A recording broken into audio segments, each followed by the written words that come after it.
Hello and welcome to the Devil's Bay podcast. After a devastating defeat at Gdansk, we can safely say there was no dancing in Gdansk for Ollie. But listen, Ben, Ray, how are you feeling after that now? Story, Rory. Not great, Rory. You know yourself. The icing on the cake is not there. Blew it. Performance. We let ourselves down. That's it. Ben? Yeah, boy, just back then moods up there, would it just frustrating.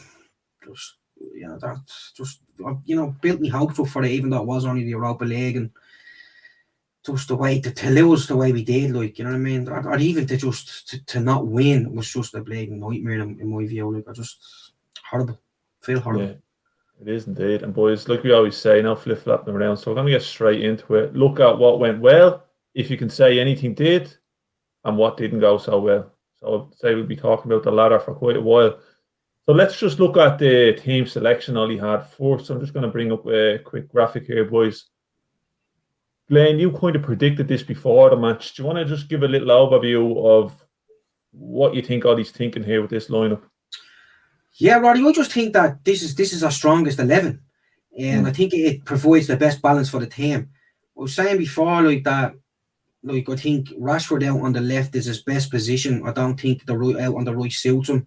I feel like sometimes he doesn't work as hard and he plays out on the right, and I feel that, during the season, especially, that him and Shaw built up a nice little relationship out on that left hand side, and I felt that Pogba in that number 6 role are part of the two players that's sitting. I think, you'd have Pogba over Fred any day of the week. You know what I mean? I didn't think we would see that. I was surprised to see Fred left out, to be honest with you. But overall, this is definitely our strongest 11. So I was delighted when this team came out that we were going with it. I thought, look, we're being a bit bold, because it's not often you see, or it hasn't been often that you see McFred not starting together in a huge game like this. Yeah, big time. And I thought it might be down to Fred's poor performance, maybe not poor performance, but his mistakes against Roma that maybe led to Ollie thinking maybe he's not best suited in the Europa League final. But Ray, what you reckon? Is there anyone missing in there? Would you stick Fred in? Is Bay the right choice to go in there beside Lindelof? What do you think? Yeah, when I seen the team, Rory, honestly, I thought, like, how are we gonna win this game late on and influence the game off the bench? That was my initial feeling. But then, obviously, going back to what Glenn was saying, that is our strongest team. And to back what you were saying as well, I think Fred was he might have picked up a knock along the way in one of the Premier League games. I think, if I'm not mistaken, though, that's what Ollie was saying. He could have been a doubt for that.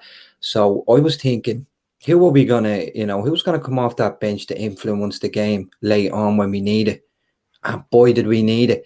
And I was thinking, from previously, making substitutions when Ollie did make changes, the game did change. So I was thinking, where is that change going to come from? But I was thinking at the same time, being positive and saying, I watched a few of the build up and the press, and the lads looked, fresh enough to go and do a job. But watching the game, I just think we were done. We were playing against a team that we don't like playing against. A team you could say as good as probably West Ham in the domestic league, the Premier League, possibly. Where they defend deep, but a team that can also play football. So that's our kryptonite, isn't it? That's we were done, and we had nothing coming off the bench to influence the game when we needed it, and the changes didn't come till late on. And I was fuming. I was fuming like the two years. Just couldn't believe it. You are dead right. And me and Glenn mentioned it during the week, and I think, Glenn, we kind of did talk about that lineup. I didn't want to see Fred in there. To be honest, I thought Pogba would be better sitting there and then put Rashford out in his best position, which is the left, like you said. But maybe we didn't see that performance coming from Rashford on the night. But we did see Villareal kind of sit back. Obviously, weren't too attacking, as Ollie said in his interview. They only have one shot on target, happened to be a goal. Well, if we look at let's get into it. Let's get into player performance then. We might as well start with who I think was man of the match based on probably the amount of distance he ran, which is Cavani. Uh, and he got the goal, but like he put in some effort going forward and getting back as well. What do you think, Ray? Was Cavani on point? He was doing what he does, Rory. Get in people's faces and make it hard for him. But I don't think we, as a team, we managed to give him enough service again. The usual question marks. How are we going to get the ball into our centre forward when you're playing against a team that sits, banks and forward in front of you? And they did let us have the ball, with Pogba and McTominay, and they did have decent games. But Glenn was saying Etienne Capill did a good job on Bruno, and that was the key. Can we get the ball into them spaces where the defenders, the centre backs, don't know whether to go or stay? That was the key, and I didn't think we did that enough. They let us get down to the wings.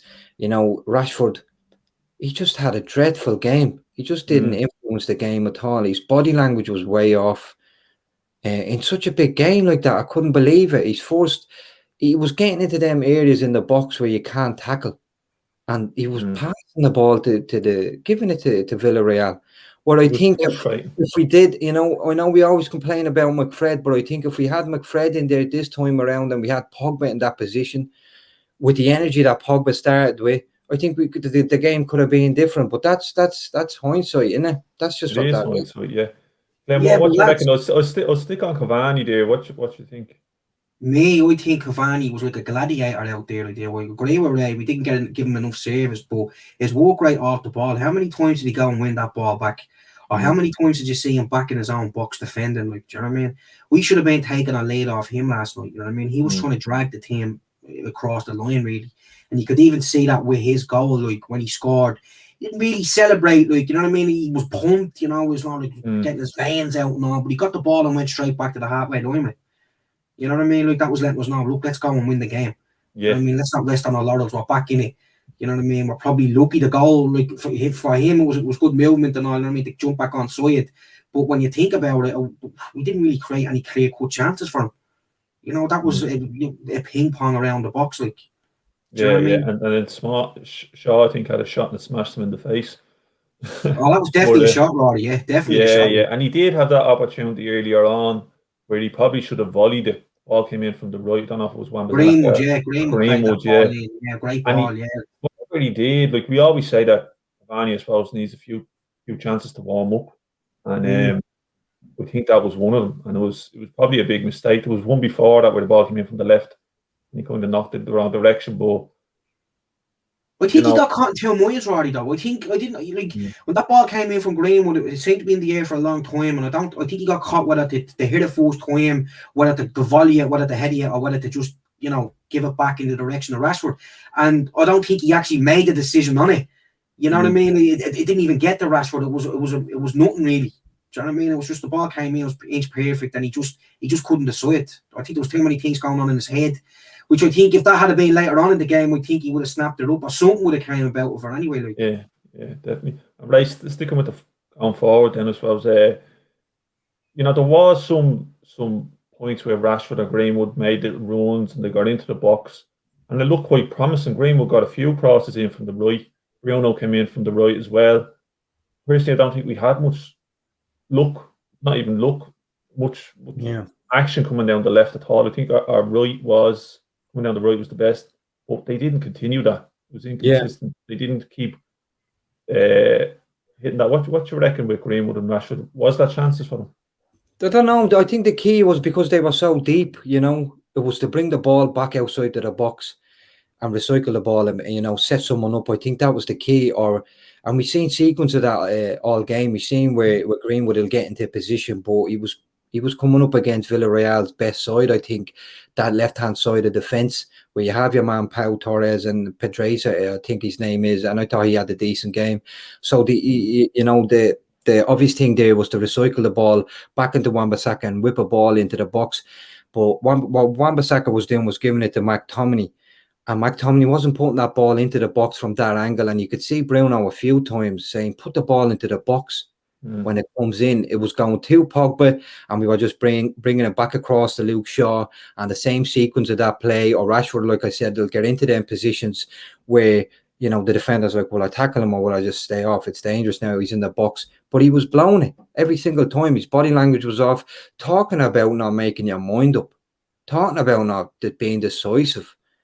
You're in the box, man. Do something. Well, look, that's just, you know, Rashford, what is he injured? Is he still that injured? Should he have played? They're all question marks, man. You know, they're all question marks that point in a different direction today. I can't really be too critical of the players, I'm going to be honest. You know, I don't think they were managed well enough coming up to this game, coming into this game with the amount of changes every time around. I said it would have been a good idea to have some of that team play against Wolves, and I was surprised that we had a completely different team out. Yeah, you know, that's all hindsight, isn't it? The disappointing thing is we couldn't break down a team, and we got done in the way we've been getting done in the whole season. Defensive errors, you know, not being able to break down a team. The team, you know, Villareal letting us have the ball and barely in their half, like, just that magic wasn't there, man. When it wasn't working for us, as you said, Ray, the way we were trying to recycle the ball and all, when that wasn't working, you could see there was a little bit of panic on us. We didn't know what to do. And I just feel like in them situations that we never stay composed. Do you know what I mean? We should have known going into the game that these are going to sit with 2 banks of 4 and make it difficult for us. Anyone that knows anything about us at the moment would know that if you want to make it hard for us, just sit down 2 banks of 4 in there and shift across with the ball. That's what they did. But you could see after the 8th or 9th pass, or it was going back left to right and all that, after we were frustrated, we were like, what do we do here? Nothing's happening. I don't think we got enough players, and Ray, you were saying this well today, between the lines. Do you know what I mean? You didn't see Bruno make them runs in between the lines and receive the ball, or Pogba lend the ball, play the ball into Bruno and get it back straight away and switch it. There was none of that. I thought we were too lethargic. We did moving the ball around, like, do you know what I mean? Which played into their hands, and then, you know, when they start winning the ball back, it's not as if they were breaking with huge numbers, but when they did break, we panicked. Do you know what I mean? Like, we were giving away unnecessary fouls and all, just inside our own half and everything, and you just know, like, we should have known, or we should have been told. I don't know if they were or not, that, you know, Villareal are going to be looking for things like that all game, and I felt like they were, and we played into their hands all game for that. We did, you know. That's where the goal. I think, Rory, I think from my point of view, I know what Ray is saying about the starting lineup, that he would have liked to see someone stay. Like, for instance, Rashford maybe not start. For me, I was thinking we go with our strongest team and see what we get out of it. But as soon as you see someone like Rashford not performing to the extent he wasn't performing to, then I think you have to start thinking about making changes. Like, and I know there's a lot of people saying, like, well, Rashford, there's been games this season where he hasn't really performed well, but he's popped up with a goal or an assist. He came up against it with a goal against Granada in the Europa League, where he wasn't actually doing that for the whole game, took the ball down and put it in. That's great. But sometimes you have to make a statement as the manager, I think, and whip players off that are not doing the job for you, especially when you're on the last leg, really. You know what I mean? The final hurdle, the final. But go and make a statement. Like, don't be afraid to take risks, because the risks are in the rewards. Like, do you know what I mean? And you hear all the time banging on about, you know, the tradition of United and how the United way is and all. It's attack. And we never give up and everything. But last night, he didn't want to risk anything. I think he was more worried about losing the game than going and winning it. And I just feel like that with Rashford, there should have been something done with him. You know what I mean? Maybe at half time, but when you get into the 60th or 70th minute, you have to be thinking, what's going on here? I mean, something should be changing. Exactly. And I want to, Ray, you touched on it there. I want to talk about that middle, that lack of movement. Glenn, you touched on it as well. So what I saw was Pogba basically trying to bring the ball forward on his own. You know, when McTominay got the ball maybe outside the box, he had a little dart and run or a shot. But between the halfway line and the box, McTominay didn't provide any forward momentum, in my opinion, or not enough of it anyway. Pogba's kind of left there on his own, passing between Lindelof and Bailly, out to the right, out to the left, come back in. And that 1-2, Glenn, that you're talking about with, say, Fernandez, like, that's predictable for Villareal. They know that that's the only option they have. And McTominay isn't going to come in and help that and get that diamond shape. And that's where you see big teams getting forward, is that diamond, pass and move. McTominay, I was watching it with you, Glenn, and I was watching McTominay's movement. He was hiding. He was, I don't know what the tactic was, or if there was a tactic, but he wasn't coming into Pogba to get that ball, to push it forward to Bruno, and then back to Pogba and move the ball forward. It was Pogba trying to come forward on his own. Yeah, everything seemed to be left to Pogba, Rory. Yeah, you're right there. Like in the attacking sense, in creating stuff, that's why he was put in the middle there. Do you know what I mean? To try and pull the strings. I think McTominay had a decent game. In fairness, there was a couple of times he got on the ball and all, and he drove forward with it to bring us on. But I think like other than Pogba, I don't think we had any imagination there. That's the problem, like, do you know what I mean? And I was just saying that if you're Bruno and you're Pogba, maybe Pogba can lend the ball to Bruno just for a second or two, get it back and switch it straight away. Do you know what I mean? You're trying to draw players out of positions. But I just think your man Kapiwe and Emre they just sussed Bruno out. Do you know what I mean? And I think what we're seeing with Bruno now, what I feel like we're seeing is that when things are not going his way or not going the team's way, he's in the referee's ear all the time. And I think teams are sussed now that you can get Bruno like that. He sort of switches off a bit. That's the way we felt about it last night. I said it to you. So I thought this is where we're going wrong now. We're letting them get in on us. Do you know what I mean? We should have been prepared for the way Villareal were going to set up. And it just didn't seem like we were. Like, I would have loved to see what the team talk was before the game, like, do you know what I mean? Or what the coaching point was, during the build-up, like what were we looking to do? Because it just felt like it was just go out and express yourself. And when that wasn't working, there didn't seem to be anything coming from the line to try and change it.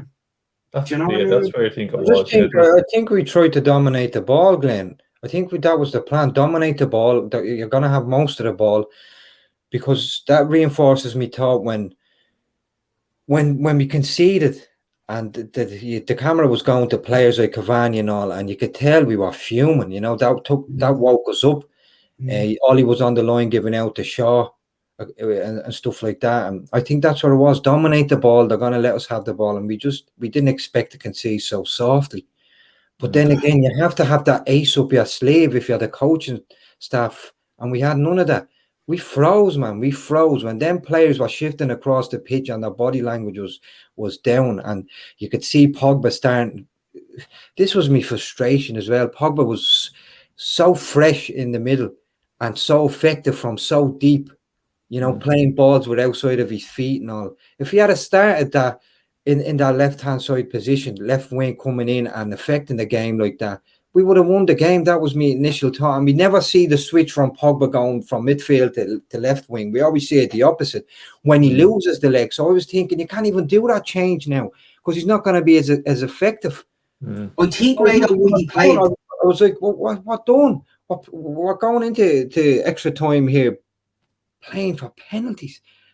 They're coming out and they're huddling and all in front of us, and they're playing mind games where we're fresh, we're here. There's no pressure on us. Even from the pictures of the tunnel coming out, they're laughing and joking and looking around and deadly. We're here, you know, we're confident, and then it comes to us and we're full of stress and we're full. You know, you can tell there's that voice in your head now. What's stepping on here? It's pressure. Do you know what I mean? And I was like, oh Jesus, don't start. And saying that, right? Because actually, if you look at Ollie when he's on the bench, like he looks like that the whole game, even before we were losing. Like, it's not a look of confidence; it was a look of worry. And when you're the favourites in a match like that, that's how I felt about him. Anyway, the pressure was on, though. That's the thing. Like, the pressure was on us last night. The pressure was on Ollie. We had to deliver there, and we didn't. That's the thing. Do you know what I mean? Like, we were at the final hurdle, as I said, and we didn't get over it. Like, do you know what I mean? All he knows, regardless if it's the Europa League and all, do you know what I mean? Like, people say you don't want to win it, it's Mickey Mouse and all this sort of stuff. But our season revolved around the Europa League from February onwards, really. Do you know what I mean? That's when we start really getting a little bit of momentum from it and all. And I think fans like just started accepting like this is probably the way it's going to go now. Like, if we any chance of silverware is between the FA Cup and the Europa League. And that's what happened. Do you know what I mean? And we got there, and I don't think the preparations were really right. That's the thing. Like, yeah, I think the same, and I'll back that. I'll back that in saying that the players got let down. They got let down by Ollie. I'd say, you know, looking over at the players, 60 minute in, 70 minute in, after we got that goal and we were buzzing, we had a bit of a momentum. And Villareal, credit to them, shut the door, shut the passing lanes that we play in from Luke Shaw into Bruno's feet. They shut that out with ease. Yeah, but Ray, do you know what? Do you know what? Then you're looking, sorry, Glenn. Then you're looking to your manager and saying, "What's happening? What have we got?" The thing is, Ray, is that, like you said it there, like Villareal let us have the ball. I feel that when we got back into the game, when Cavani scored, for that 10-15 minute period, I didn't feel like Villareal were letting us have the ball. I genuinely felt like we were on top. We were winning the ball back in the half without creating too much. But that's when you have to be looking at it and saying, right, we're on top here, but something has to change. What can I do to change that? Do you know what I mean? Like, and then, as I said, we did have that bit of adrenaline from getting back into the game, and there was a huge sense of relief. I felt that when we scored, I was like, lovely, we're back in the game, because I was worried that we might get back into it, because we haven't had, like, all the games before we played them in this game was 1-0. So I thought when they went ahead, I was like, Jesus, this is going to be a struggle. So we got back in, you could feel the relief around the players and the stadium and all. But then that adrenaline, as you said, went. Then you have to even start thinking about making changes and all. Do you know what I mean? Ollie allowed Villareal to get the foothold back in the game. And people turn and say, well, it's not Ollie on the pitch. But you have to remember, that was his 64th game. So there's a lot of them players out there and playing a lot of them minutes. Do you know what I mean? And squad rotation is something that we haven't been good at.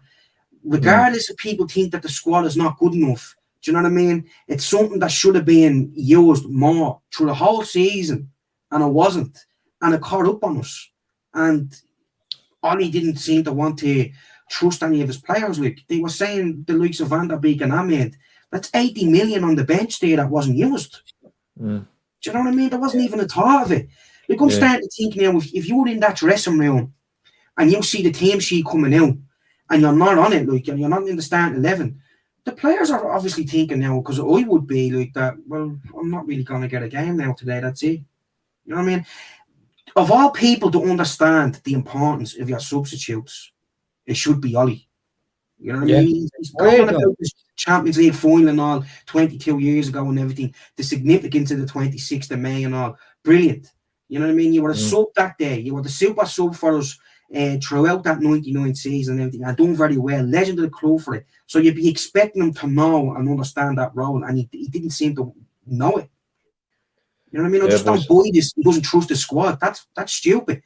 If that's the case, why have them there? Why not just go out with the 11 and say, look, I don't need them on the bench because they're not good enough. Do you know what I mean? I think he did say that, but before I get into that, I just want to go back to the goal there, Ray. So you mentioned it there.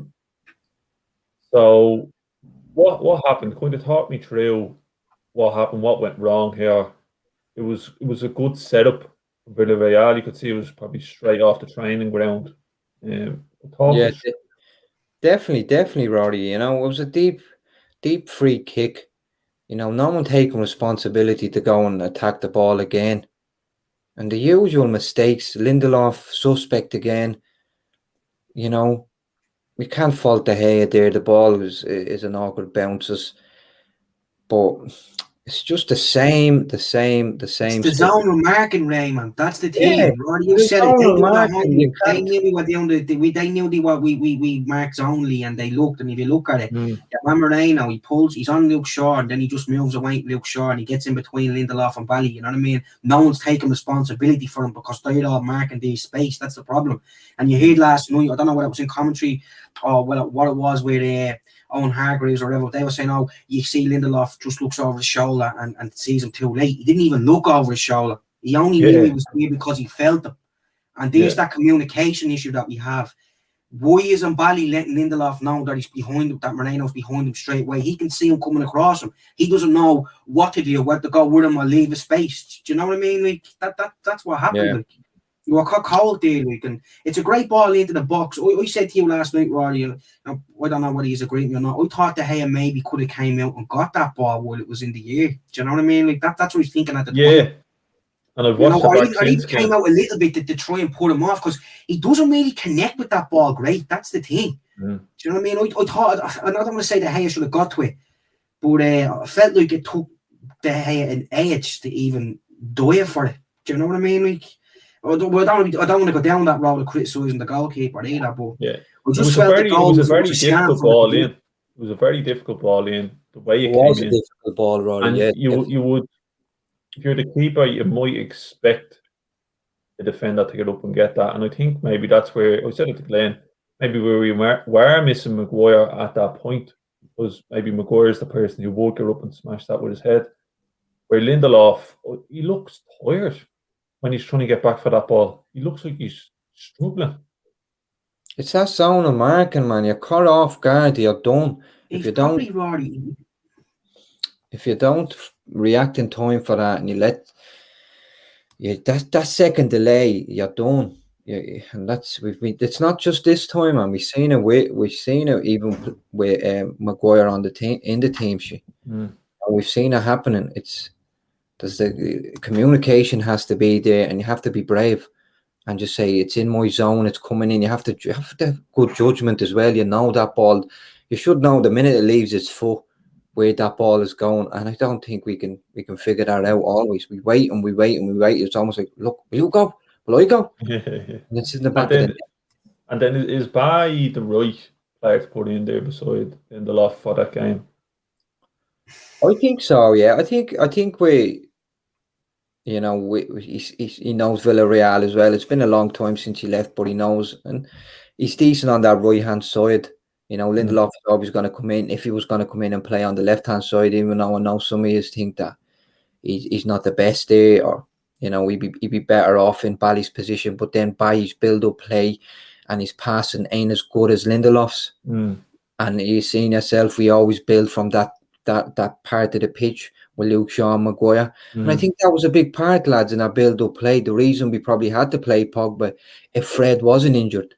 I'd be interested to see if Fred was actually interested. That's what I want to know at this moment in time. Why did we play Pogba in there? And I know Maguire would have been in there probably almost in Pogba's position, doing Pogba's role. And then we would have had an overload in midfield, which was needed big time in this game. The reason why Pogba was put in the middle is because Villarreal's strengths are through the middle. The problem is Ollie and the background staff didn't know where your man Moreno was going to play. They thought that Villarreal were going to be playing 2 number 10s. So they had Pogba in that 6 role up beside McTominay because his feet are quicker than Fred's.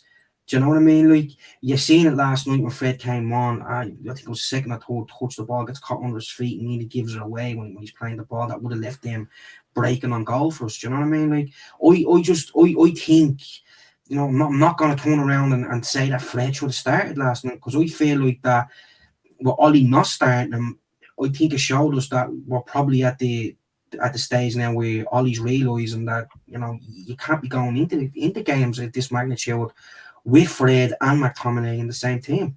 Do you know what I mean? You say that, Glenn, but when I was watching his press conference, he made comments towards Fred. He said it's unlucky that we didn't have Maguire and Fred. Played, and that's it, man. That's excuses, but look, at the end of the day, if we had won that, we wouldn't be hearing about Fred. You know what I mean? We wouldn't be hearing about Maguire. Like, that's an excuse. Do you know what I mean? The thing is, we have better players than them. Better individual players with a better overall squad, but they have a better team. That's the way it came across to me last night. Do you know what I mean? They follow their manager's orders to the what am I trying to say? How they follow their manager's orders, and we don't seem to do that or understand maybe what our manager is asking us to do. Do you know what I mean? Like that's the thing. Man. We got done by Mr. Good evening. Good evening. I mean, he changed his fullbacks, He changed his fullbacks. If you're a player and you see that come on, you're like, oh, Jesus. What we do now? How are we going to counteract that? You're looking at Moreno. I know he's not, great, but he's bags of energy, and players that know that. He can go for days, and you're thinking, what time did they come on? I think it was 60, 70 minutes, or probably even later on in the game. They made all the subs, Ray. They made all the subs before the 90th minute. Yeah. No, there was one after the 90th. They made one at the end of the game. Yeah, for a penalty. But the majority of them, Before them, it just shows you I'm not just saying that I feel like that we've the better squad than them, but these Emery using his whole squad. The whole squad used. Do you know what I mean? And it got them to where they wanted to be. Yeah. Now, boys, I'm a little bit worried. I'll put it in here. with Ollie's interviews after the game, I like Ollie. I think I think he has potential. I think I don't think I don't know what the crack is actually, because I am worried and he's missing something, and I don't know what it is. But I think I mean, he we all said he mentioned Fred. We were missing Fred, and Ray yourself. I'm not a fan of Fred. You tried to turn me back there in January, but it wasn't successful. I don't think he's good enough for United. I don't think yeah, United can win with him, and it's the same for McTominay. I think he's a great player. He puts in a performance. You know what I mean? He runs around, yeah. he gets the ball. But if we're gonna win Oh, leagues, like those either of those two players on the pitch starting, I it's don't think it's mad, gonna happen. It's mad. I don't think they've reached that ceiling yet, though. To be honest, I don't think Fred has reached the ceiling. You've mentioned it before. He's a converted central defensive midfielder, just like McTominay, lads. McTominay under 23s was playing up front. He was Yeah, playing up front, and now he's playing in one of the most important positions in any team. So yeah, Yeah, no, but there's right. no, it wasn't Ollie. It wasn't Ollie that made him into that player though. No, no, no. McTominay was made into that player by Mourinho. Mourinho was the Yeah, one that started sticking definitely. McTominay as a defensive midfielder. Like, I but know. maybe As you got into the first teams of the United team, he's definitely been dropped back, and he's had time, but he's been whatever dropped back into the calm position and then further back down, and I think he even plays as a central defensive uh, defender for Scotland in a three, if I'm not mistaken. So he's played everywhere. So it takes some time to play in the most important position in the team. I just think the way we play and the way Ollie wanted to play with the two, it's all about distribution. Them players don't need to do anything more but just to move the ball on into the areas where we couldn't get in. Yeah, but like, I think you're right about McTominay. I think McTominay has improved an awful lot this season. I really do. I think he dropped off near the end of the season. I do. Whether that can happen, he can drop out of form. Whether it's down to being tired or whatever. I think last night he had a decent game. I do. I don't really agree with with Fred not reaching the ceiling, because I just look at it and I say to myself, like, if you're the player that's been playing in an attacking midfield role or the number 10 for Shakhtar and all, you have to be able to slip players in and all. His ball distribution is absolutely terrible. Now, I'm not going to, I said it before, I always say, I don't dislike Fred or anything. I like his heart and I like his tenacity, and he shows a lot of energy, but the quality's not there. He's not a Man United player, as Roddy just said there, but I just think he could be in terms of a player that you just have there in the squad that comes in and does a job every now and again. I don't think he's a player that you can be relying on every single game, and that's where we've gone. Like we left him out last night. You know what I mean? We didn't start him and all, but then he was the first player we brought on. Yeah, no, and that's what I'm saying. Sorry, got back to it. That's what I'm saying. That's why I'm worried, and I think this photo sums it up now. I know McTominay had a good game, but there was a few instances where he kind of just ran into nothing and wasted an opportunity. And you see this one with Lindelof and McTominay. Lindelof's attempted to do an overhead kick. McTominay attempts to take it down, and they're on the penalty spot, boys. And beside them are two Villareal defenders on the deck. They can't. It's an open goal, man, and nothing happens from it. It's ridiculous. Like, you can't. Like, come on, boys. Like, right, McTominay, you see McTominay get a few touches into the ball. It just didn't in the box at times. I think in two occasions. Man, he runs into nowhere a lot of the time. Yeah, and there was that chance where it came across. Shaw gets up, lovely header down to McTominay at the edge of the box, and McTominay, you could say he misses the ball. That can happen though, Roddy. Like, things like that can happen. I think McTominay is what I'm saying is, boys, like, I'm not saying that I think you're right, Glenn. They should be in the squad. They come on and they have an impact in certain games. Definitely. They definitely should be in the United squad. I think they have that capability. But as a starting 11, and Ollie in the interview was saying that McTominay had a great game. And he did have a good game, but I mean, you would have had a great game if you finished one of those chances. And then to bring Fred on and say that it was a disappointment that Fred couldn't start, man. Like, that, I'm worried that Ollie doesn't see what the problem is in the team. I think he's aware of the fact that that's the best we have at the moment. That's it. I don't think it is. I think if he gave other players a chance, like we saw players playing against Wolves, it was a completely different team. We won that game. Some players played very well. But none of them have had a chance all season. So how do you know? And here's another point. The only reason we know that Cavani's a class player is because Martial's injured. Because he wasn't going to get the amount of game time that he was going to get if Martial didn't get injured. And we wouldn't have a striker. We wouldn't be putting in those goals because Martial wasn't on form. Yeah, he's very loyal, Rory. He's very loyal to certain players. Loyal, but it could be fair as well, like you said. Yeah, no, I feel like you're talking about those other players that could have came in and all, and Ray was saying it there earlier, and you said it in the chat and all, right? Juan Mata and all coming on. He's talked about how well and how great Juan Mata is in and around the squad, in the changing room, the experience he brings. What better experience to bring can he bring than on the pitch in a final? Do you know what I mean? Like, maybe we needed Mata on there to try and unlock the Villareal defence centrally, because that's where we seem to want to go, and we just couldn't do it. You know what I mean? I don't think it was right to be bringing a player of Mata's quality on just for a penalty. You know what I mean? We could have got him on earlier, like. Yeah, so that's the thing, like, and it just didn't seem to enter his mind. Like, I know what you're saying, he's very loyal. I just feel like what Ollie was saying in the press conference, Rory, was just because he had nothing else to say. He was searching for reasons why we lost. Do you know what I mean? Like, and it's just coming across as excuses. Just call a spade a spade. We fucked it up. That's what happened. You know, it should have never got the penalties, but it did. And to be honest with you, it felt like, for me, you know, after the goal, and then after that 10-15 minute period where we were on top of me, we were pressing them high up the pitch, and we won the ball high up the pitch. After that, on the 70-minute mark, I felt like then that we were just settling for penalties. That's the way I felt. The players were out on their feet, and there was no sign of any changes coming, and it looked like we were happy to just go to extra time and go to penalties. For me, that's unforgivable, really. That's incompetence. That's like getting a plumber to come in and fix underneath your sink, and he doesn't do it right, and it's still leaking when he leaves. You'd say, I'm not going back to him because he's not good enough. So, I mean, if you're a manager of Manchester United, you have to turn around and be willing to make these changes and see these changes when they need to be made. You know what I mean? You can't be leaving players on the pitch because you like them. You know, you want players on the pitch that are going to get the job done. He didn't want to see it. You need a good plumber, don't you, Glenn? And Glenn, on that, like you said it last night watching the match, you were like, going into extra time, you were like, Ollie hasn't made a substitution. This is going to come back and bite him. If he loses this, it's going to be all about Ollie not making the subs. And Fred didn't come on till 10 minutes into extra time. How many times did the commentators say it? Everyone was talking about it.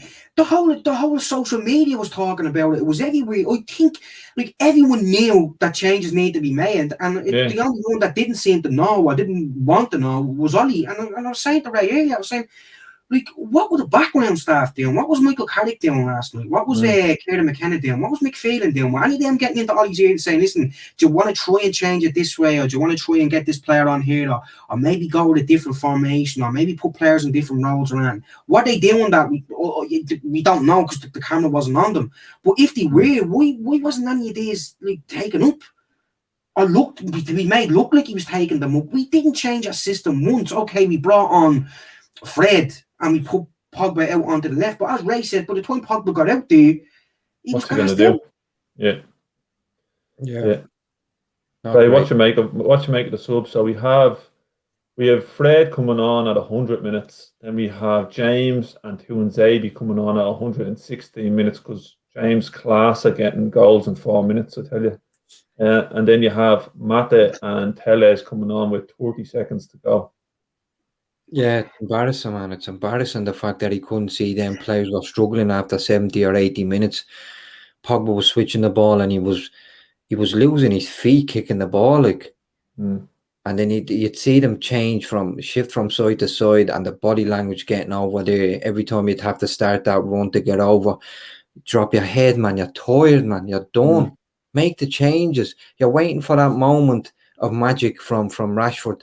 And it never came, man. And you should have just been able to see that, and being able to see that early, and already have that. Even at half time, man, you should have been thinking about it.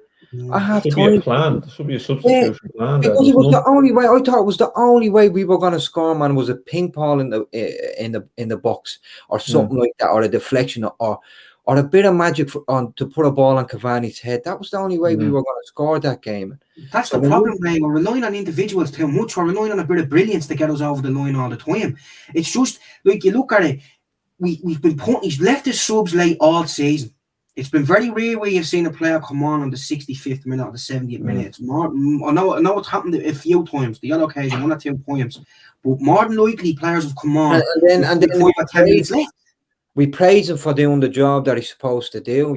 Sorry, boys. I just feel, man. I just feel. No, man. I'm not Ollie out. I don't want to be Ollie out because I don't think I could ever be Ollie out because of what he's done for the club and the way he's flipped the 360 and injected the DNA, back into the veins of Old Trafford and all. No other manager in the world would have did that. No other manager. Ray, he's done great. But he's getting us into top 4, like back to back, 2 successive seasons, the first time since Fergie, going unbeaten away from home in the Premier League. Setting a club record, the first time it's ever been done. All that's great. Injecting the DNA into the club, which just says, that's something maybe that no one else could have done. You know what I mean? We've had top class managers in there that didn't do it. But as I said earlier, it's risk versus reward. Do you know what I mean? And I remember back in 2008 in the Champions League final against Chelsea, Fergie took out Wayne Rooney. You know what I mean? Like, when you look at Rooney and look at Rashford, who would you want in their prime, or who would you want now at that age? Rashford's 23, 24. If you had to pick between a Rooney when he was 23, 24, you'd have Rooney on your team, and this Fergie been able to take him out. Do you know what I mean? Just say, listen, it's not working for you. I'm going to make the changes. Last night, it just felt like that he abandoned all them principles, really. Do you know what I mean? Like where you're saying, we're going to go and try and win this game. He was trying to. It felt like we were trying to stay in the game and hang in it when it was really there for us. Do you know what I mean? Like it was like he was reacting off sort of what Emre was doing, and then he could. It just almost felt like he couldn't figure out what to do, man. You're waiting on the manager, your opponent, right? And you see it straight away with the big managers, 2 minutes, 3 minutes after that initial change from the opposition manager, they switch it. They adapt to what that manager did. I think Ollie was second guessing himself all the way through. Will I do this? Will I do that? And then boom, moment was gone. And then 10 minutes further on, boom, Jesus. That's what your background. And he's hoping. He's hoping for that. Don't talk about that backroom stuff. As you said, he was waiting for that moment of brilliance. Cavani gave it to him once. That was lucky, kind of lucky. That it came off McTominay, bobbled through straight in front of Cavani, whatever.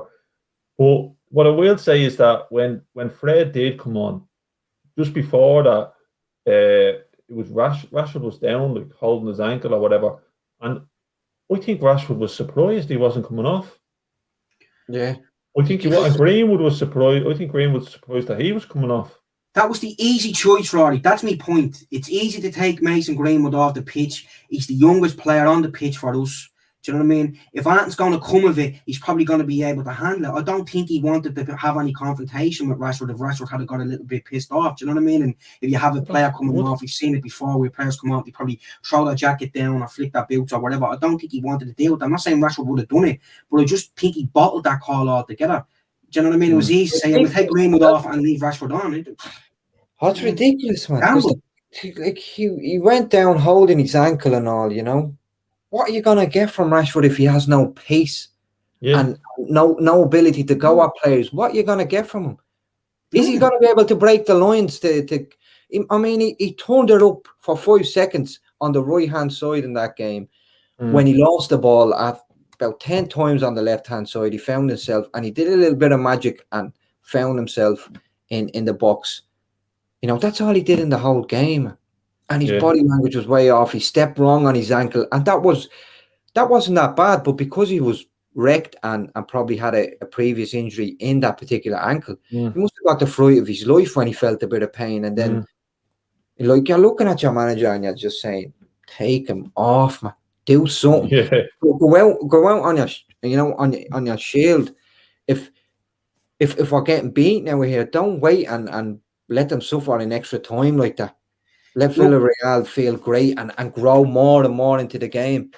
It's been said before, and I've said as well. I think Ollie, when it comes to those decisions, he's a bit inexperienced. The big decisions about those big Is he going players. to learn from them, Rory, though? That's what you have to be wondering now. Well, I don't know. I think when I look at Ollie, obviously he's stressed because of the situation he's in, but I'd be worried he's getting a bit of tunnel vision and he can't see beyond the big names being on the pitch because the big names get goals. Where Van der Beek's not a big name, even though he got a goal in the first game that he played in for United. And then you look at Cavani wasn't getting his game, and then you look at Diallo who got a goal in the first game when he came in.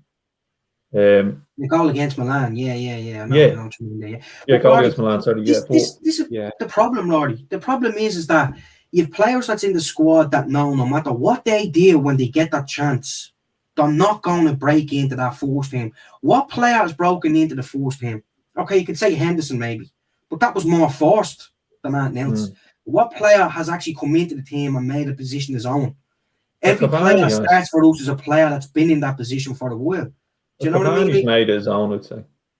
Yeah, but again, Rory, you said it. If it wasn't for Martial being injured, would he been able to make that? You don't know. Do you know what I mean? That's something that happened because one of our players got injured. Do you know what I mean? That would have been getting rotated if Martial didn't come down with that, that injury. You're right. Yeah, you did say that. But anyway, Rashford did do something. I suppose he scored a penalty, and I suppose we're talking about the penalties because they were at a high standard. You could say the keeping was kind of poor on some occasions, but I would say that generally, like some of the penalties from Villareal hitting the top of the net before they hit the back of the net were unbelievable.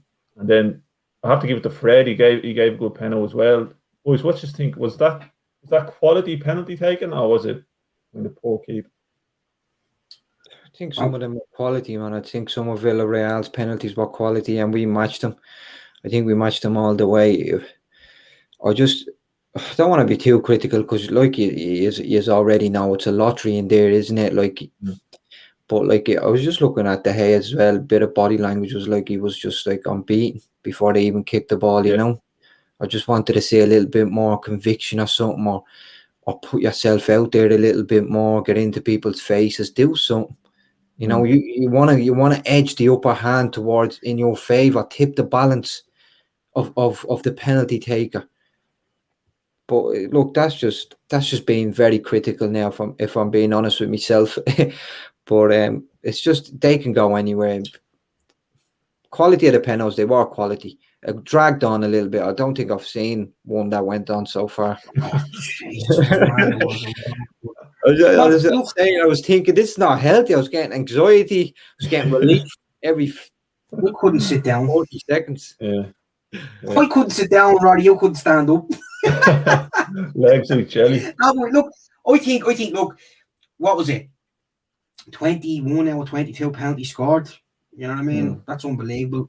I feel like, and I said this earlier, and I know that the players that Ollie did bring on did score a penalty, so you have to hand it to him there.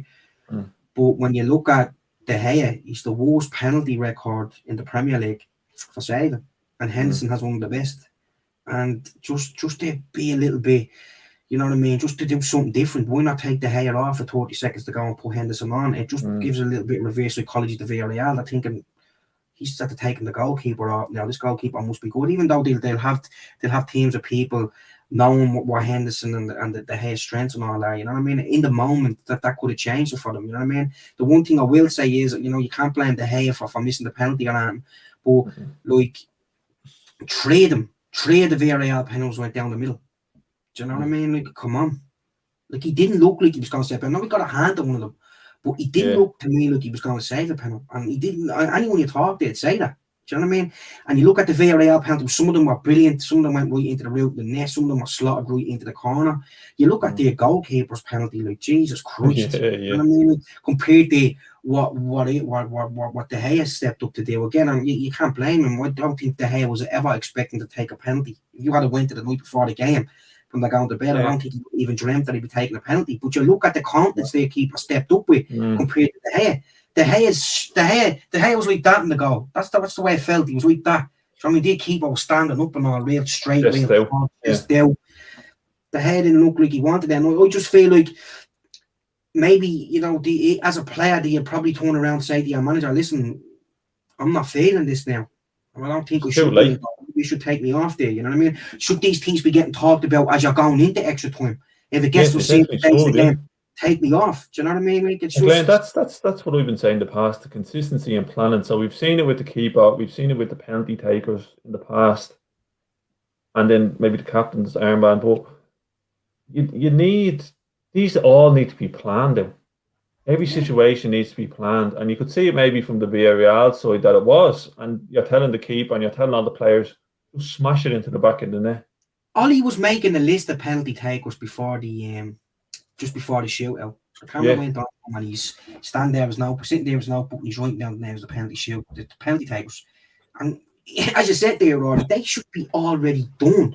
Maybe, for instance, you can't always plan it to the T because players that you might have down as the first penalty takers might be off the pitch at that stage through injury or whatever. But there should be some sort of, order taking place. It didn't look like we were ready for penalties. I know, even though we didn't miss one till the last penalty, to our left penalty. Yeah. But it didn't look like the order was there. And it's just, for me, when I was talking about taking De Gea out and putting Henderson in, that's not to say that De Gea is absolutely brutal and Henderson's the man to go to, but it just feels like, and Ray, you said this, everything that's been going wrong this season, with defensively, with set pieces, the goalkeeping issue happened last night, and I think it would have been just the right thing to do because it's one of Henderson's strengths to put him in goal. And you look back at the 2014 World Cup when the Netherlands were taking on Costa Rica, and Jasper Cillessen was in goal for the Netherlands, and Louis van Gaal, of all people, took him out and put Tim Krul in, and Tim Krul was the match winner. Yeah, I think he saved 2 penalties or something, probably 3, I'm not too sure, but he definitely saved 2 at least, and they went through to the semi-final, and then in the semi-final he came up against Argentina, and he didn't take Cillessen off. He didn't, and it went to penalties. And they ended up losing. He didn't save one of them. But it's not saying that Cillessen's a bad goalkeeper. It's just strength is not saving penalties. And some people say, well, goalkeeper's job is to save penalties. Yeah, all right, but a penalty is designed to give the attacking player, the striker, whoever's taking the penalty, an advantage. Do you know what I mean? So if you're not good at saving penalties in your goalkeeper, it's not the end of the world. But I think we should have probably just looked at that at least and said, what we do here? Look, why wasn't that being talked about? If it was, why didn't that happen? I just feel like Ollie was making all the decisions last night, and I think he made a show of himself, really. I think Emery made him look like a clown. I hate saying that. You said it there. Like, I wouldn't be, if I was De Gea, I wouldn't go over to Ollie and say, take me off. But, like, I'd accept the manager's decision if he turned around and said, I'm going to take you off now. Something up my sleeve. So, De Gea going over wouldn't have been...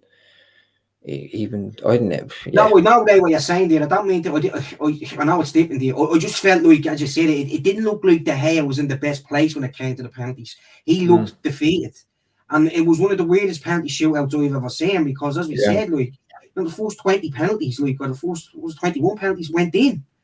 Do you know what I mean? Like, they all seem to be going in the same place. The first 3 or 4 penalties went into the left-hand corner. Yeah. Do you know what I mean? And at the same time, be going down the...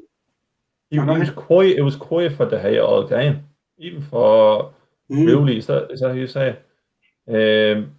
But I mean, and then you have to stand up and do what you're not good at. Yeah, and that's the penalties. So I don't think there's any blame on De Gea. I don't think there's any blame on De Gea for that. Yeah. I don't think we should have even realistically we should have been going to penalties. Yeah, you know what I mean? That's the way I feel. That's the way I feel on it. And you're right, Glenn, when Ollie's making a list like that, a few minutes before there's penalties coming up. I mean, that's Sunday football stuff. Yeah, it is. Right. Yeah, he makes the list and hands it to the ref. Like, what are we doing at that point?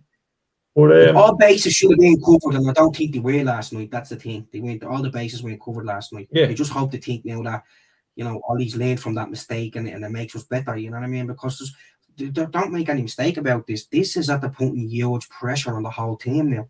You know what I mean? I know what the season's finished, the Euros are coming on and all, and when we come back, it'll be forgotten about for a little bit. If we don't get off to the right start, that'll be all thrown back up straight away and all. You know what I mean? Like Ollie's sort of lucky now that the season's sort of over. But as soon as things start to go wrong, if they do, like we cannot afford to have a start like we did at the beginning of this season. And that's what he threw out there in one of the interviews. Like, we didn't have a pre-season and all. Again, you're going back to the start of the season. You know what I mean? I don't want to hear that. Now, what happened now? Don't want to hear excuses. I just think now if things don't go right for him, he doesn't get things right, the pressure is going to be huge on him. You know what I mean? I'm And not saying we should. I'm not saying we should sack him because who comes in is that's a whole other issue. You know what I mean? But yeah, like he has to start learning. Like I know he's learning on the job, but you can't be losing to teams like Villareal. Really, I don't think so. You know what I mean? In that no, manner, can't no, happen. definitely not. You Especially need for to going to bring in a Champions League. coach, man. I think it's a good idea to bring in someone with him. Get Yeah, someone forward with massive experience that can dig you out in them situations there. Because yeah, you That have was one of quality. Fergie's strengths. He had Brian Yeah. Kidd in there. He had Steve McLaren in there. He had Carlos Queiroz in there. He even had Walter Smith in there. He won a lot of titles with Rangers and all that. He had good assistants with him all the time. Archie Knox and all when he first came in.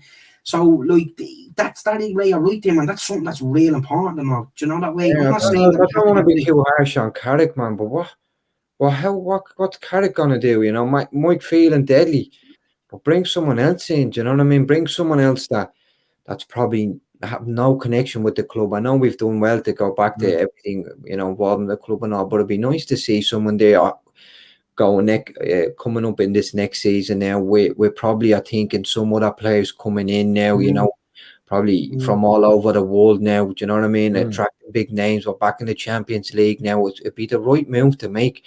Bring a real known up and coming or more experienced, you know, second that's done it all over the world. You know, I think it's time to look at that because I think that's the only way you can go forward, man. I think we will be seeing this a lot more. yeah, yeah. We'll probably be seeing this a lot more. That's me fear, man. You know, and the Glazers won't let. I know they love Ollie because they, you know, he's perfect for the Glazers. Doesn't put them down. Doesn't question anything. Doesn't they want to keep him as much as possible.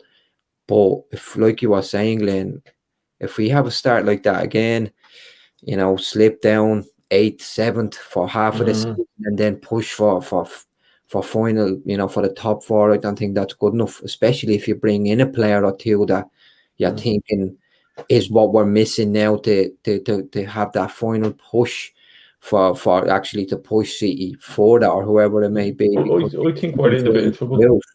I think we're in a bit of trouble because this next season is going to be much different. You know, fans are going to be back. We're looking at Chelsea, who are looking in good form. They're looking a bit stronger. Liverpool want to show that they're not down and out. You know, they're there as title they chasers. finished off strong, Roddy. They did. Liverpool finished off strong. They won 8 of their 10 games, 8 wins and 2 draws or something. They will be back next season. They'll be challenging City. You know, this could be something where we see Liverpool and City just taking titles off each other for a while. That's the way I'm saying it. I look, you know, the thing is, you know, we've got the semi-finals of cups under Ollie. We haven't got the job done. We've got to a final and all. We're getting sort of a reputation, I feel like we're a cup team, and that's grand. You know, to win cups, you want to win everything you can. Sometimes a cup can help you out when it's not going too well within the season. But are we going to get over the line in the league?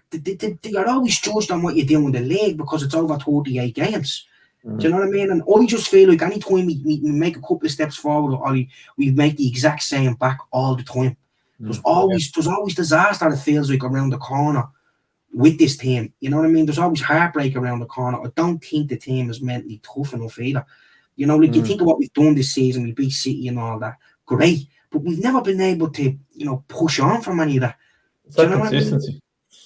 But I think that mentality, it comes from the manager. If you look at Klopp or any other managers, like they have a mentality that they bring to the club and, you know, induce the players with it, and it'll work if the players pick up on it. And they've done that quite well. I think Ollie's mentality is maybe it's a bit weak. I mean, he's just looking to make the big players happy so that they'll be on the pitch scoring goals. Yeah. That's what it is, bro. Lift these big players, give them what they need, ensure them that they're not going to be second, you know, that they're always going to be playing. So I don't think that's the right way to go about it. It's all he has. It's all he has. You know, you're not gonna sugarcoat it. Do you know what I mean? We've seen some results that have beat teams, and we've seen him do some late substitutions that have worked. You know, and it's like you were saying, there's 60 odd games in a season. So you're going to get some right. But when it counts, when it matters the most, I think we've been let down. Yeah, big time. And we were mentioning... manager, you know, going up against a experienced manager in the Europa League, Mr. Good Evening again, and coming up second, getting done, and getting played around with, man, making substitutions that probably from Unai Emirates just to get in, just to cause a reaction out of Ollie, changing things around, and Ollie inexperienced, like you were Right, saying. nothing happened there. Nothing happened to that game by accident by Villareal and Emre. Nothing happened. They were tuned into everything we've been doing this season. They knew that Ollie wasn't going to make changes early on in the game. They knew that. I mean, they knew he was going to leave it as late as he could. He done it last season against Seville as well in the Europa League semi-final. We ended up going out, went to extra time and all. We didn't make changes till late in that game. Emre knew, and he knew this is when we're going to get them. If we're going to get over the line in this, because they didn't look like scoring, all they looked like doing was scoring from set plays. So it looked to me like he was just keeping the squad fresh to keep them ticking over to get the penalties. And then, as we know, penalties is a lottery. Do you know what I mean? Like, and in fairness, they were absolutely clinical in their penalties. But nothing happened there by accident. They knew exactly what they were doing. Everything was done by design there by Villareal. That's the way it felt to me. Do you know what I mean? And Ollie walked right into the trap, really. He didn't change anything in his own game at all. There was no surprises from Ollie in regards to the team. Do you know what I mean? Like, he done nothing last night that Emre wouldn't have seen. Yeah. You know what I mean? He knew everything that was going to happen. But then it's like we didn't know what they were going to do to change our tactics to that's great, though, Rory. That's the great thing with them. You know what I mean? Yeah, I wasn't expecting them to make 4 subs before the 90 minutes. I wasn't. You know what I mean? Some people would be saying, like, the later that you leave it, the better, because, you know what I mean, they'd be fresher and all. But just when I know what sort of passes, but when we went into the extra time and all, we couldn't get a kick. They were just zipping the ball around. It was mad. It's down to being able to see that, man, experience, like you were saying, being able to identify that straight away and react as the game goes on. Like, it's the emotions in that final, the nerves and all, would drain you. Would drain your usual self even more. Like, it's just mad. Well, lads, on that we're talking about, next year, Pau Torres, we've been linked with him now. He played quite well. What do you reckon? Is he something we should be looking for? Yeah, I like him. I thought he was good playing out from the back and all. He looks technical, he can defend and all. I just thought, like, it was probably nothing, but I just thought the way he was in that Villareal team, he just looked very, like, Spanish, if I can say that, the way he communicates. And I was just finding, like, it's probably just me, but I was just thinking, like, he'd probably find it hard to adapt, or he wouldn't want it. He's from Villareal. Yeah. Like, he's from that town and all. He knows everyone in the town. He's very comfortable in that team. You could be bang on the money there, Ray, and what you're saying. He felt great around, that sort of buzz, that sort of community, and it's different. It's different. Yeah, if you look at how Van der Beek came from Ajax, where he was very comfortable. Yeah, then, we could, if he can't express himself the way he was expressing himself with language barriers and stuff, the way he felt in that Villareal team, everyone looking up to him and all, I just felt like he could, shy away from it. It's probably just me, but that's the way I felt about him. But there's other, it could work if he do end up going for him, if we have Mata there and a couple of other Spanish-speaking players, it could, bed him in. And at the end of the day, you have to adapt. That's part of the game. But I just felt like that. I felt like he'd be more comfortable playing for the likes of Madrid or, even Barcelona or someone like that. If, stick to what he knows. I don't know if we'll have Mata anyway. Will we? Yeah, Yeah, the hay is there, though.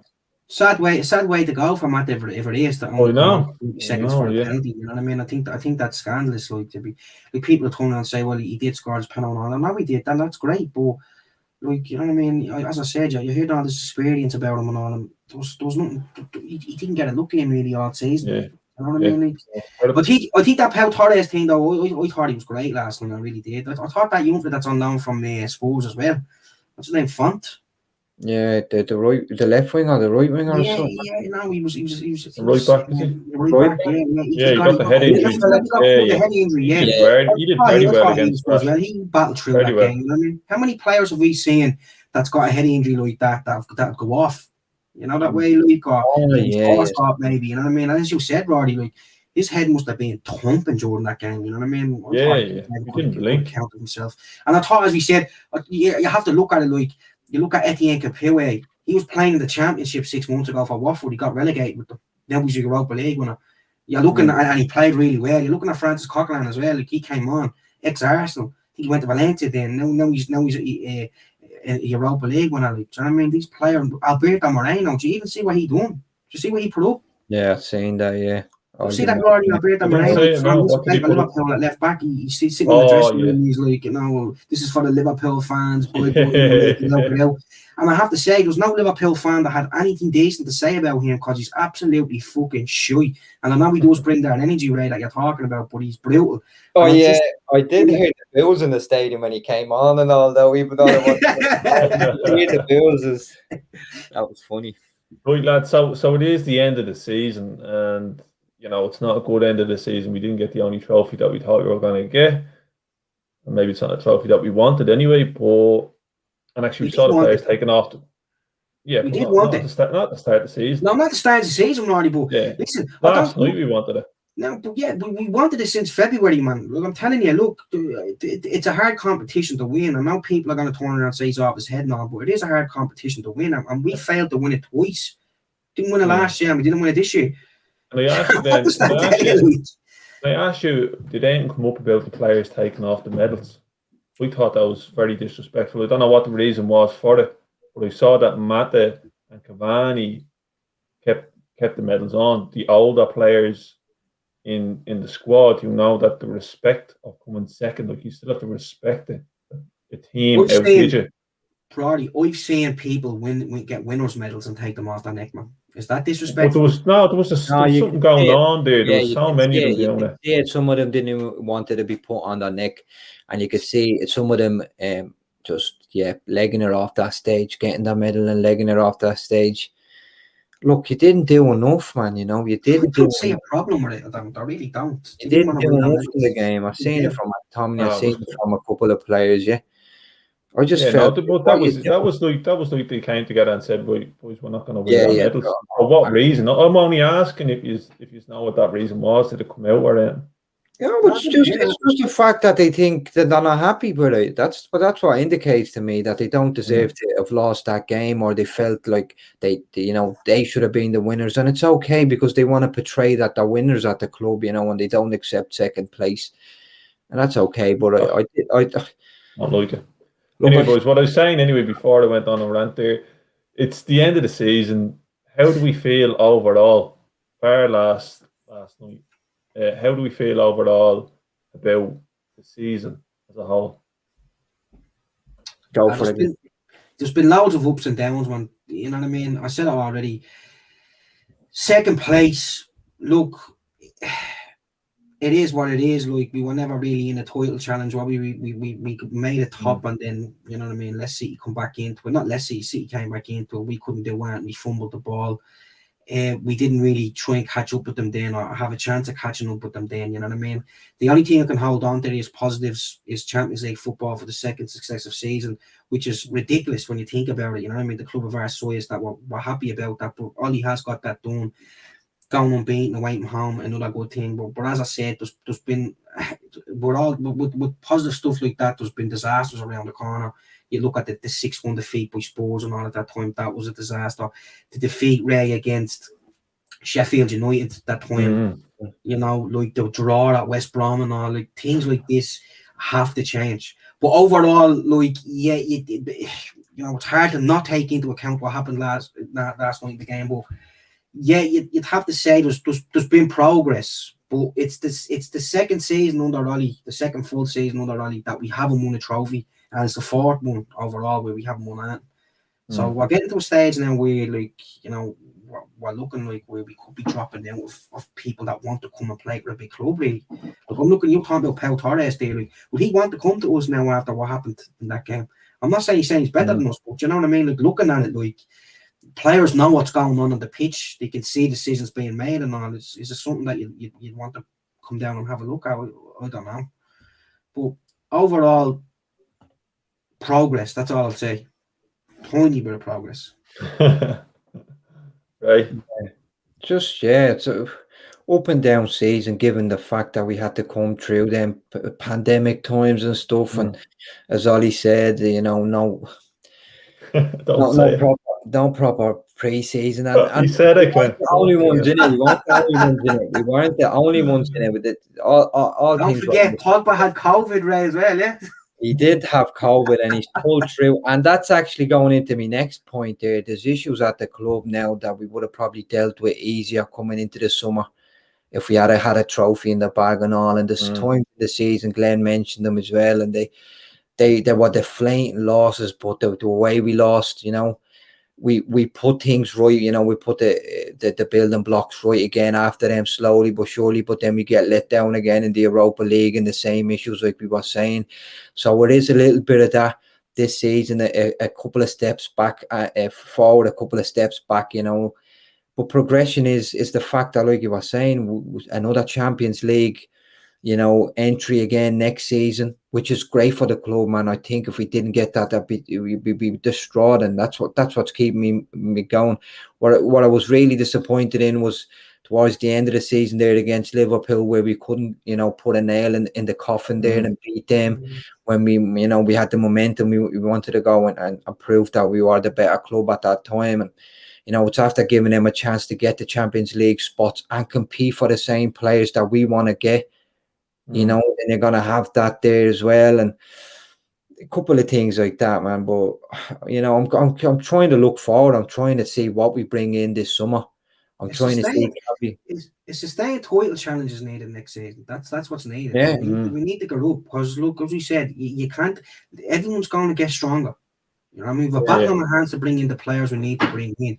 Yeah. Things better be up and running now, today. You know what I mean? We can't wait till June or till after the Euros. We should be trying to get things in place now for players, because if we're in for any players that are playing in the Euros and they do well, that price is going to treble or quadruple.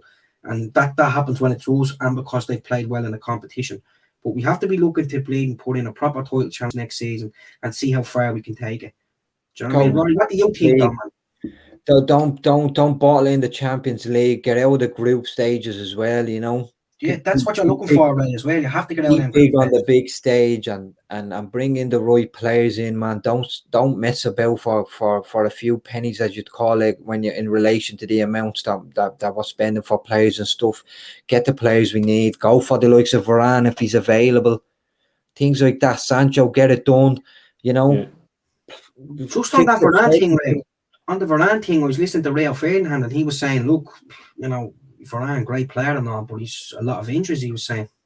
Yeah. We just started to go and get a player like that, and then he's in and out of the team. I don't know, like, I would like to see him, don't get me wrong, I think he's brilliant, but like we need to sort out that centre-back partnership as well, because look, like we don't have a player that can come in and settle beside one of, like, if you're going with Lindelof and Maguire, one of them get injured, then Bali or Twanzebe, they're not coming in and having the same effect. And I think that's down to the fact that they know that no matter how well they play, that they've no chance of, staying and keeping that spot in the team. Like, you know what I mean? And I'll go back to that game against Paris Saint-Germain for Twanzebe. Doing very well in that game he did. You know what I mean? After not playing for God knows how long. And then he was straight back out of the team. You know what I mean? We have to get a consistency together where we know that as a group, and the players as a group know that if they do well, they're going to be rewarded with game time. And they're not just there to, everyone's just a squad player other than the 11 that starts. We have to get away from that.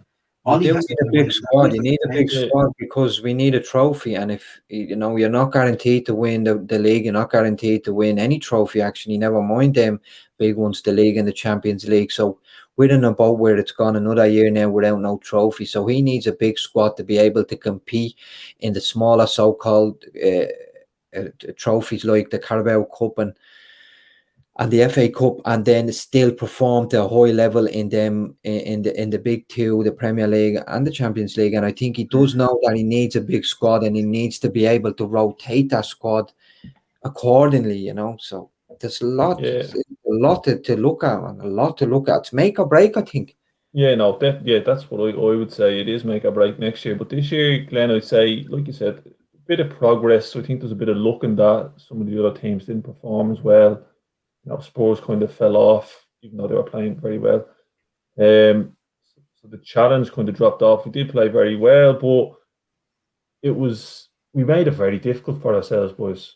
There was a lot of coming back from behind, slow starts, conceding goals when we shouldn't be. And then, like Rashford said at the end of that game, and I'm glad he said it, he said, there's players there playing with injury since September. I think they're knackered. You know, Maguire. We said it to you, Glenn. I said Maguire played like 90 minutes of every game up until he got injured. Maybe the injury didn't have anything to do with his fatigue or his tiredness or anything. But that's a lot. Like that's a lot of minutes for one player. Like Yeah, of course it is, man. you know. It's suicide, really. So Especially because we I'm were kind of playing Thursday, surprised. Sunday for so long. I'm kind of surprised we finished where we are in terms of the squad, basically. There's a lot of people saying it's a false finish, though. You talk to fans out there that are saying it's a false finish, like. Do you think at the start of the season we'd even, be in the contention for the league? No one ever thought that. To even have that stint at the top of the league for 2 weeks or whatever it was and give us that buzz, I think was enough for anyone to say, look, we're actually doing okay for considering where we'd expect to be, fourth or fifth and final push of the season, like around this time, see if we end up in the first four position for the Champions League, man. So finishing it comfortably for that is a big plus for me, just because of that stress is not there, and you were able to see what it might look like at the top after so long, Yeah, definitely. Well, boys, I suppose that's it for the season. We will be covering the Europa Leagues, and we'll be covering what the United players are getting up to and some of the games and that as well. And we're also going to get into a bit of history, to keep you up to date with news coming from transfers as well. But it's been a great season. Obviously, the podcast only started in January, and we've loved keeping you along and having you listening in. And our fan base has grown. I think we have 4 or 5 people listening in from United States of America, so that's a big one for us. But listen, it's been a great laugh so far, and hopefully Ollie can pull it together. We get a bit of pre-season in, because that's obviously what he needs. It's a bit of pre-season. Right. Then it'll all come together. They'll be able to play every game now. No excuses. Be able to not miss one game. So just Roddy, just on that, yeah. Because we've been talking a lot about the Europa League. Yeah, we'll be talking about the Euros. Yeah, I think the Europa League's embedded into our minds because of what happened. Euros. The Euros coming up, and Euros. Forward to that, lads. Keeping us going. Yeah, we talk about the Euros. The Euros, not the Europa League. More football down the line. But listen, it's been a pleasure, and we're going to chat very soon the next few days again. So we'd love to have you listen in, follow along. You can get us on the Devil's Bit on Facebook and Instagram and Twitter, all at the Devil's Bit. And you can listen to the podcast. YouTube as well, that's it. On YouTube, yeah. And you can listen to the Devil's Bit podcast, which is this episode here, on Podbean and Spotify, soon coming to Google Podcasts. So lads, I'll talk to you soon. Lovely, lads. God says.